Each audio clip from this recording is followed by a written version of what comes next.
이슈 분석 시간입니다. 오늘은 8월 임시국회를 마무리하는 본회의가 열립니다. 여야는 막판까지 법안 처리를 위한 논의를 이어갔는데요. 하지만 여야가 당초 합의했던 민생 관련 법안 처리까지는 녹록지 않아 보입니다. 박창환 정한대 교수 나와 있습니다. 교수님 어서 오십시오. 안녕하십니까. 네. 8월 임시국회 마지막 날입니다. 여야가 회기내 일괄 처리를 합의했지만 좀 진통이 예상되고 있죠. 어떻게 보십니까? 네, 또다시 8월 임시국회가 빈손 국회가 될 가능성이 점점 높아지고 있습니다. 뭐 청와대 회동도 있었지 않습니까? 그래서 민생 법안 또 그리고 규제 완화 법안에 좀 일괄 처리가 좀 예상이 됐었는데요. 이게 좀 총론에서는 합의를 이뤘는데 이 법 하나하나의 강론에 들어가서 이견 차이를 좁히지 못했습니다. 이제 무엇보다도 어저께 이제 있었던 민주당 의원총회가 분기점인데 이 의원총회에서 은산 규제 완화에 대한 그 소위 내부에서 우클릭 논쟁이 벌어지면서 이제 좀 원내 지도부의 어떤 그 운신의 폭이 더 좁아졌어요. 이제 오늘 오전에 글쎄 여야 간에 이제 뭐 막판 그 빅딜이 일어나지 않는 이상은 이제 정기국회로 넘어가는 그런 흐름이 이어지고 있습니다. 네, 구체적으로 좀 하나씩 따져보겠습니다.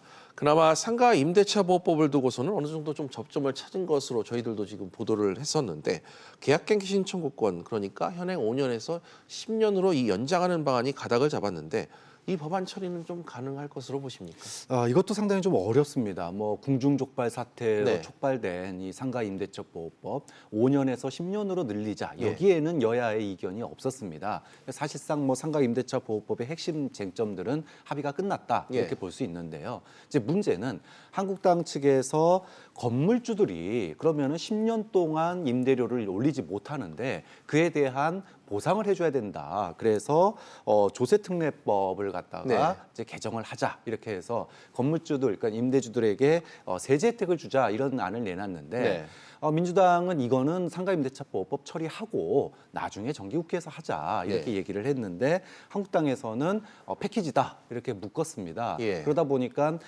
이것이 지금 조세특례법 같은 경우에는 아직 이제 그 소위라든지 이런 데서 통과가 못 된 상황이거든요. 이렇게 되면은 이번 8월 임시국회에서 상가임대차보호법 처리가 어려워지게 됩니다. 지금 이제 한국당이 이걸 양보를 하지 않으면 상가임대차보호법은 정기국회로 넘어가게 되는 그런 상황입니다. 알겠습니다. 여러 법안 가운데 특히 이 규제개혁 법안은 진행 속도가 좀 더딘 것 같아요.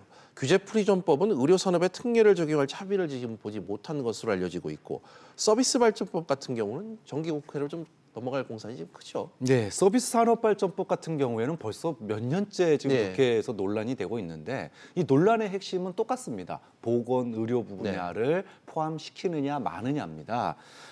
지금 이제 한국당 측에서는 이 부분에 대해서 꼭 들어가야 된다. 그래야지 시너지 효과가 나고 일자리가 창출된다. 이렇게 주장을 하고 있고요.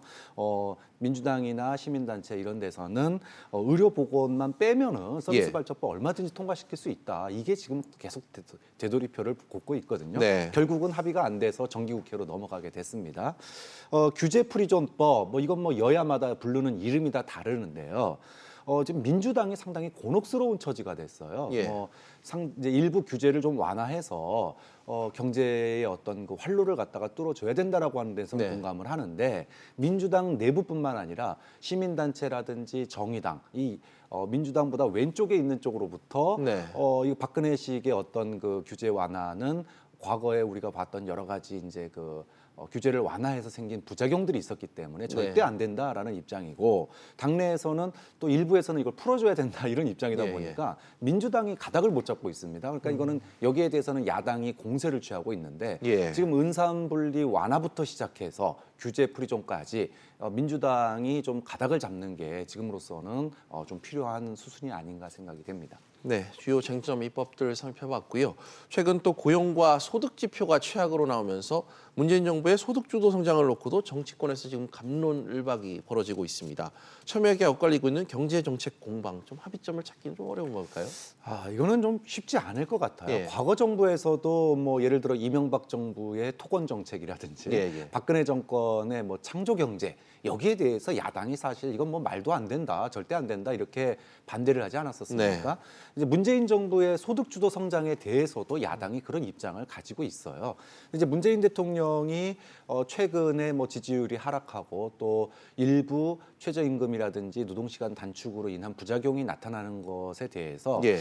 특히 뭐 또 김동연 부총리와 이 김앤장의 어떤 갈등 예. 이런 것 때문에 야당이 그걸 파고들어서 소득주도 성장을 폐기하라 이렇게 지금 압박을 하고 있는데 문재인 대통령은 오히려 소득주도 성장을 흔들림 없이 추진하겠다 네. 이렇게 밝혔습니다.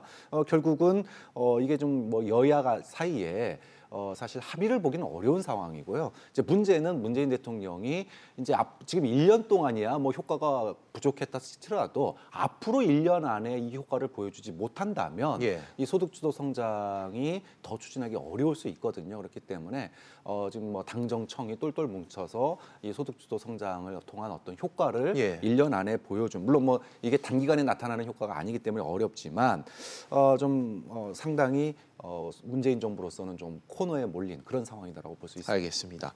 그런가 하면 판문점 선언의 국회 비준도 쟁점이라고 들었습니다. 여당이 지속적으로 판문점 선언 비준을 요구해왔는데 자유한국당이 지금 요지부동 상태예요. 이 부분은 좀 어떻게 보십니까? 이거는 좀 한국당이 비대위 체제가 들어서면서 탈이념 정당이 되겠다라고 얘기를 했지 않습니까? 이 부분은 약속을 좀 지킬 필요가 있다고 생각해요. 지금 이 판문점 선언에 대한 국회 비준에 대해서 김성태 원내대표가 소득주도 성장의 실패를 덮으려고 이거 판문점 선언 비준하는 거 아니냐 이렇게 얘기를 하고 있는데 네. 사실 이거는 좀 다른 결이거든요. 예. 좀 그런 점에 있어서 좀 정치 공세다라는 좀 비판을 피하기 어려울 것 같고요. 예. 판문점 선언 사실 지금 뭐 중요한 거는 북미 간의 이 진전 아니겠습니까? 예. 야당으로서도 판문점 선언 해줬다. 근데 결국은 북미 간에 해결되지 않고 있지 않느냐. 오히려 판문점 선언 비준을 해주고 할 말을 하는 게 네. 오히려 더 효율적일 수도 있기 때문에 좀 한국당이 입장 변화가 좀 필요한 부분이다. 고민될 지점이라고 생각합니다. 알겠습니다. 또 이런 가운데 경제정책 엇박자 논란을 빚어온 앞서 말씀하셨던 그 장하성 그리고 김동연 부총리 어제 정례 회동을 했습니다. 앞으로의 그 행보가 좀 주목이 되는데 좀 팀워크를 보여줄 수 있을까요? 어떻게 보세요? 일단은 뭐 대통령이 앞으로 이제 향후 정책 방향에 대해서 확실하게 소득주도 성장, 뭐 공정경제, 뭐 이런 부분들에 대한 원칙을 갖다가 다시 한번 가다듬었기 때문에 예.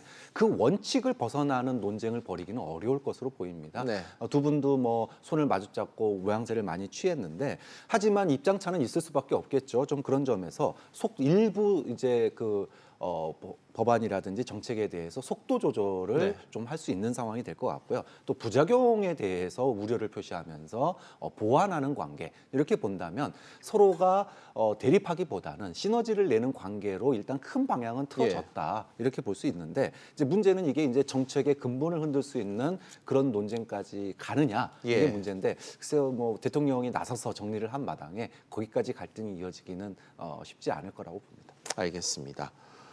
마지막으로 개각 소식 짚어볼게요. 지난주 후반부터 계속 들려왔던 소식인데 이러면 오늘 중폭 개각이 이루어진다는 전망이 지금 나오고 있어요. 문재인 정부 2기 개각은 좀 어떻게 평가해야 될까요? 사실 당초에는 소폭 개각 얘기가 나왔었어요. 예. 그런데 이게 지금 중폭 개각까지 확대가 되고 있는데 그렇죠. 대통령으로서는 지지율의 하락 그리고 민심의 이반을 막기 위한 선제적인 조치라고 보입니다. 예. 근데 이제 한국당에서 지금 이제 전면 개각해라 이렇게 얘기를 하고 있는데 네. 이제 정부 시작한 지 1년밖에 안 된 정부에 대해서 전면 개각을 하라 이거는 사실 네. 너네 실패했으니까 다 물러나라 이 얘기거든요. 이거를 청와대나 여당이 받아들이기는 어렵겠죠. 그렇죠. 좀 그런 점에서 좀 중폭 개각 그래서 지금 한 6개 부처의 장관이 교체되는 걸로 얘기가 나오고 있는데 상실 뭐 지지율 하락을 막고 이런 점에서는 필요한 상황이라고 봅니다. 근데 문제는요. 장관이 바뀌더라도 대통령이 나서기 전까지는 입장이 가닥이 잡히지 않는 모습을 보여주는 장관은 필요 없다는 겁니다. 예. 우리가 과거에도 책임 장관 얘기를 많이 했지만 부디 이번에 바뀌는 장관들은 대통령이 나서지 않더라도 정책의 일관성 예. 그리고 뭐 뭔가 이제 문제가 터졌을 때 그걸 해결하는 능력 이런 부분들을 장관들이 책임지고 하는 모습을 좀 보여줬으면 좋겠다. 장관 몇 명 바뀐다고 바뀌는 게 문제가 아니라 장관의 역할과 장관의 어떤 책임성 이런 부분들이 이번 개각을 통해서 나타났으면 좋겠다는 말씀 꼭 드리고 싶습니다. 알겠습니다. 지금까지 장한대학교 박청환 교수와 이야기 나눠봤습니다. 교수님 오늘 말씀 고맙습니다.